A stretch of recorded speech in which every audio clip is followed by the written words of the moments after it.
ओम शांति। 14 अक्टूबर 2025 की मुरली से सुनते हैं बाबा के आज के अनमोल मधुर महावाक्य।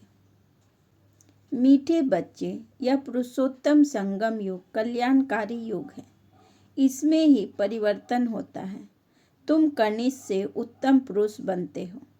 मीठे बच्चे, यह पुरुषोत्तम संगम युग कल्याणकारी युग है। इसमें ही परिवर्तन होता है। तुम कनिष्ठ से उत्तम पुरुष बनते हो। प्रश्न: इस ज्ञान मार्ग में कौन सी बात सोचने व बोलने से कभी भी उन्नति नहीं हो सकती? उत्तर: ड्रामा में होगा तो पुरुषार्थ कर लेंगे, ड्रामा कराएगा तो कर लेंगे। यह सोचने व बोलने वालों की उन्नति कभी नहीं हो सकती। यह कहना भी रॉन्ग है। तुम जानते हो, अभी जो हम पुरुषार्थ कर रहे हैं यह भी ड्रामा में नूद है। पुरुषार्थ करना ही है। गीत: यह कहानी है दीवे और तूफान की। ओम शांति। यह है कलयुगी मनुष्य के गीत, परंतु इसका अर्थ वह नहीं जानते। यह तुम जानते हो। तुम हो अभी पुरुषोत्तम संगम युगी। संगम युग के साथ पुरुषोत्तम भी लिखना चाहिए। बच्चों को ज्ञान की पॉइंट्स याद ना होने के कारण फिर ऐसे ऐसे अक्षर लिखने भूल जाते हैं। यह मुख्य है। इनका अर्थ भी तुम ही समझ सकते हो। पुरुषोत्तम मास भी होता है। यह फिर है पुरुषोत्तम संगम युग। यह संगम का भी एक त्यौहार है। यह त्यौहार सबसे ऊंच है। तुम जानते हो, अभी हम पुरुषोत्तम बन रहे हैं। उत्तम ते उत्तम पुरुष, ऊंच ते ऊंच साहूकार से साहूकार नंबर 1 कहेंगे लक्ष्मी नारायण को। शास्त्रों में दिखाते हैं बड़ी प्रलय हुई, फिर नंबर 1 श्री कृष्ण पीपल के पत्ते पर सागर में आया। अभी तुम क्या कहेंगे? नंबर 1 है यह श्री कृष्ण, जिसको ही श्याम सुंदर कहते हैं। दिखाते हैं अंगूठा चूसता हुआ आया।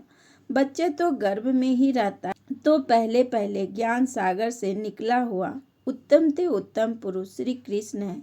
ज्ञान सागर से स्वर्ग की स्थापना होती है। उसमें नंबर 1 पुरुषोत्तम यह श्री कृष्ण है और यह है ज्ञान का सागर, पानी का नहीं।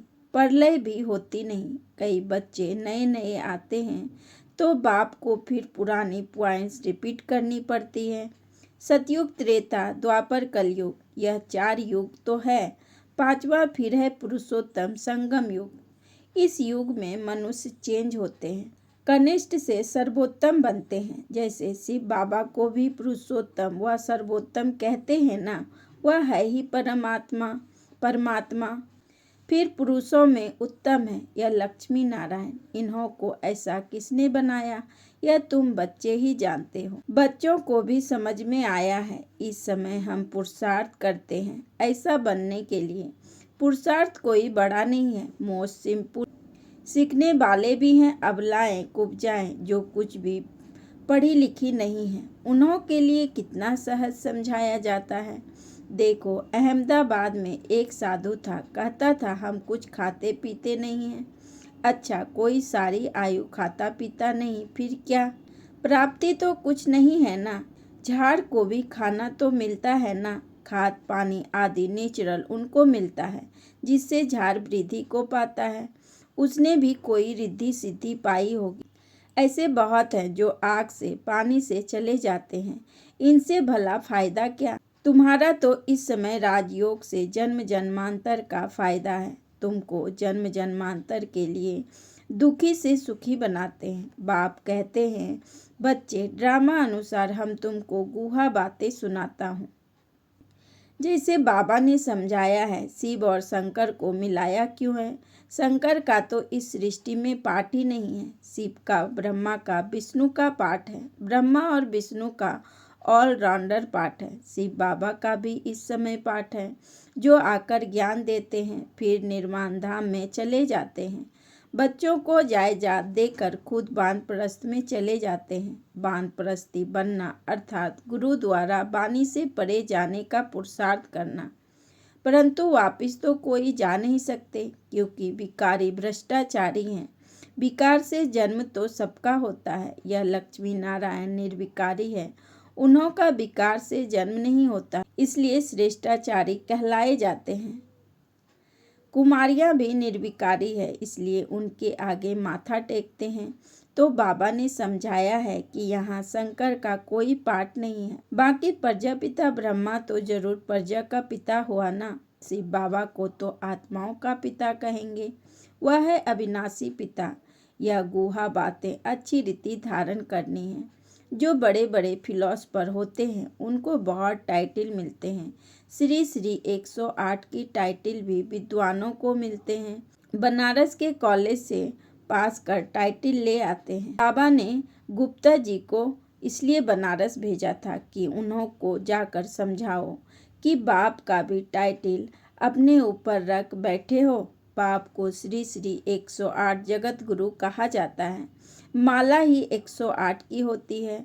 8 रत्न गाए जाते हैं। वह पास विद ऑनर होते हैं, इसलिए उनको जपते हैं। फिर उनसे कम 108 की पूजा करते हैं।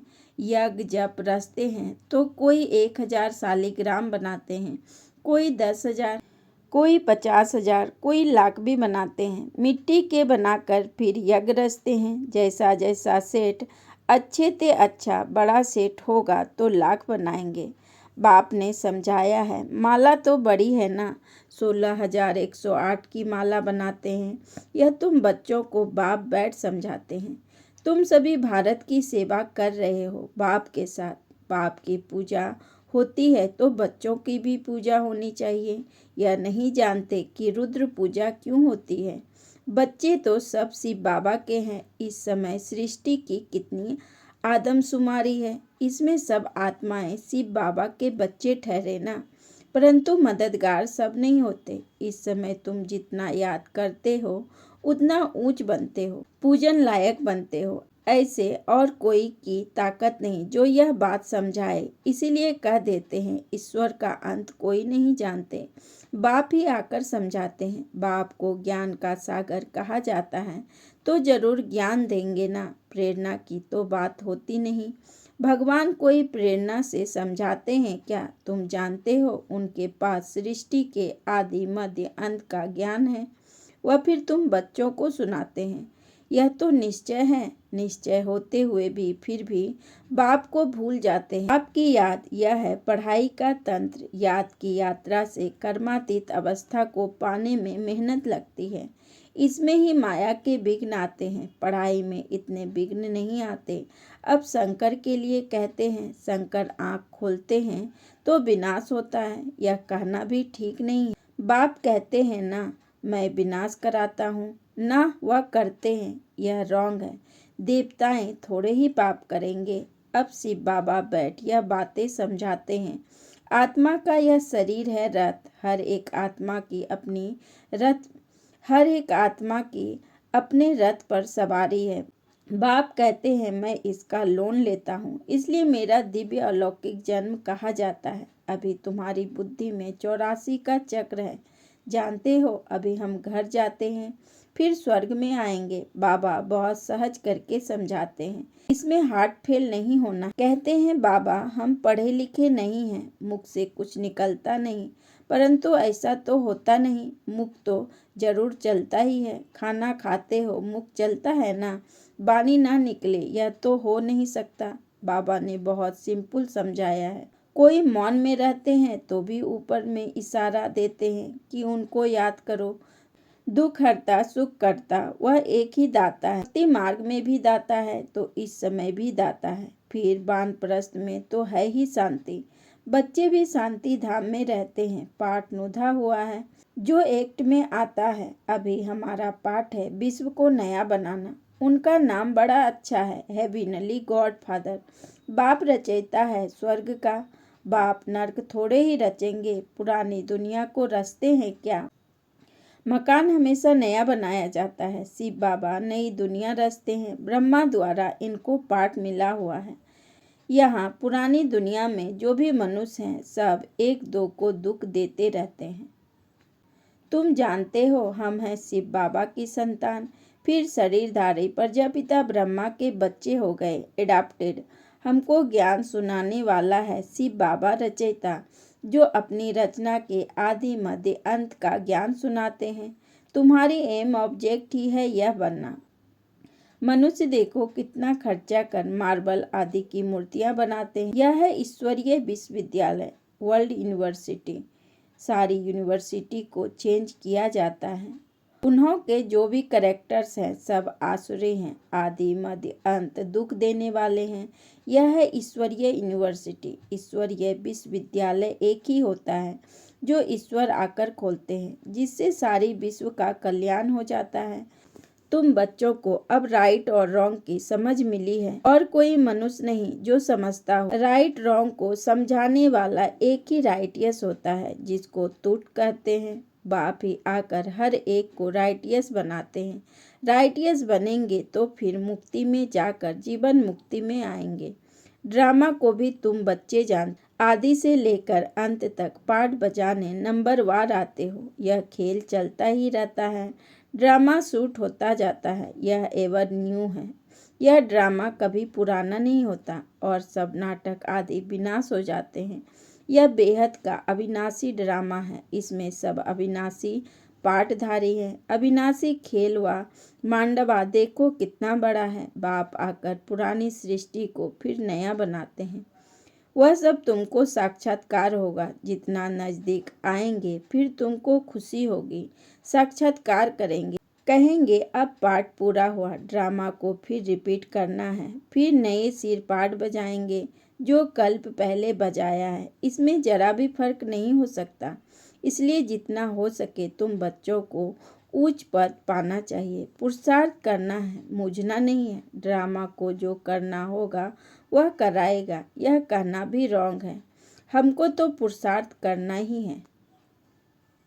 अच्छा, मीठे मीठे सिकी लदे बच्चों प्रति माता पिता बाप दादा का याद प्यार और गुड मॉर्निंग। रूहानी बाप की रूहानी बच्चों को नमस्ते।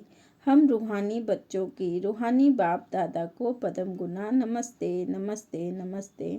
Good morning. शुक्रिया बाबा, शुक्रिया। धारणा के लिए मुख्य सार। नंबर 1, पढ़ाई का तंत्र सार बुद्धि में रख। याद की यात्रा से कर्मातीत अवस्था को पाना है। ऊंच पूजनीय बनने के लिए बाप का पूरा पूरा मददगार बनना है। नंबर 2, सत्य बाप द्वारा राइट रॉन्ग की जो समझ मिली है उससे राइटियस बन जीवन बंधन से छूटना है। मुक्ति और जीवन मुक्ति का बरसा लेना है। वरदान, आपस में स्नेह की लेन देन द्वारा सर्व को सहयोगी बनाने वाले सफलता मूर्त भव। आपस में स्नेह की लेन देन द्वारा सर्व को सहयोगी बनाने वाले सफलता मूर्त भव। विस्तार में बाबा ने कहा, अभी ज्ञान देने और लेने की स्टेज पास की, अब स्नेह की लेन देन करो। जो भी सामने आए, संबंध में आए तो स्नेह देना और लेना है। इसको कहा जाता है सर्व के स्नेही व लवली। ज्ञान दान अज्ञानियों को करना है, लेकिन ब्राह्मण परिवार में इस दान के महादानी बनो। संकल्प में भी किसी के प्रति स्नेह के सिवाय और कोई उत्पत्ति ना हो। जब सभी के प्रति स्नेह हो जाता है तो स्नेह का रिस्पॉन्स सहयोग होता है, और सहयोग की रिजल्ट सफलता प्राप्त होती है। स्लोगन, 1 सेकेंड में व्यर्थ संकल्प पर फुल स्टॉप लगा दो, यही तीव्र पुरुषार्थ है। 1 सेकेंड में व्यर्थ संकल्पों पर फुल स्टॉप लगा दो, यही तीव्र पुरुषार्थ है। मातेश्वरी जी के अनमोल महावाक्य। आजकल मनुष्य मुक्ति को ही मोक्ष कहते हैं। वो ऐसे समझते हैं जो मुक्ति पाते हैं वो जन्म मरण से छूट जाते हैं। वो लोग तो जन्म मरण में ना आना इसको ही उच्च पद समझते हैं, वही प्रारब्ध मानते हैं। जीवन मुक्ति फिर उसको समझते हैं जो जीवन में रहकर अच्छा कर्म करते हैं। जैसे धर्मात्मा लोग हैं, उन्हों को जीवन मुक्त समझते हैं। बाकी कर्म बंधन से मुक्त हो जाना वह तो कोटों में से कोई बिरला ही समझते हैं। अब यह है उन्हों की अपनी मत, लेकिन हम तो परमात्मा द्वारा जान चुके हैं कि जब तक मनुष्य पहले विकारी कर्म बंधन से मुक्त नहीं हुआ है, तब तक आदि मध्य अंत दुख से छूट नहीं सकते। तो इससे छूटना यह भी एक स्टेज है। तो भी पहले जब ईश्वरीय नॉलेज को धारण करें, तब ही उस स्टेज पर पहुंच सकें, और उस स्टेज पर पहुंचाने वाला स्वयं परमात्मा चाहिए, क्योंकि मुक्ति जीवन मुक्ति देने वाला वह है। वो भी एक ही समय आए सबको मुक्ति जीवन मुक्ति दे देते हैं। बाकी परमात्मा कोई अनेक बार नहीं आते, और ना कि ऐसा समझो कि परमात्मा ही सब अवतार धारण करते हैं। अच्छा, ओम शांति, ओम शांति, ओम शांति।